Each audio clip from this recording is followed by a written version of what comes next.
নমস্কার, আমি সুমিতা শাস্ত্রী। আজকে আবার আপনাদের কাছে এলাম একটা নতুন বিষয় নিয়ে আলোচনা করতে।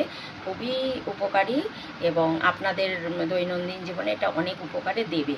এরকম একটা টিপস হচ্ছে যে আপনারা যারা অফিসে কাজ করেন বা ব্যবসা করেন বা যাই করুন, তো সেই ক্ষেত্রে যাবার সময় অনেক সময় ঝামেলা, ঝঞ্ঝাট, অশান্তি, হয়তো গাড়ি পাচ্ছেন না, গাড়ি পেলেন তো গাড়ির মধ্যে, বাসের মধ্যে কারোর সঙ্গে ঝামেলা লেগে গেল, সেটা মেটাতে গেলেন, তো অফিসে গিয়ে কলিগের সঙ্গে ঝামেলা লেগে গেল, সেটা মেটালেন, তো বস আপনার ওপর রেগে গেল।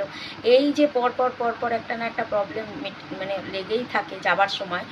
ম্যাক্সিমাম ক্ষেত্রে এটা হয়, অনেকের হয়তো হয়ও না বা মাঝে মধ্যেও হয় এরকম প্রবলেম। তো তার থেকে মুক্তি পাবেন কি করে? তার থেকে মুক্তি পাওয়ার উপায় হচ্ছে আপনারা প্রতিদিন মানে একটা তামার পাত্রে রাত্রিবেলায় জল, আপনার যে সিংহাসন আছে, ঠাকুরের স্থান আছে, সেখানটাতে রেখে দেবেন সেই জলটা। এবার প্রতিদিন যখন তারপর আপনারা যথারীতি আপনার কাজ টাজ করলেন টরলেন, পুজো করলেন সকালবেলায় উঠে, করে যাবার আগে ওই জলটা কিন্তু আপনারা খেয়ে যাবেন। খাবেন কিভাবে? গন্ডুসের মতন হাতের মধ্যে ঢেলে, এবার চুমুক, হাতের মধ্যে থেকে জলটা এরমভাবে নিয়ে এরমভাবে চুমুক করে খেতে হবে কিন্তু, ঠিক আছে?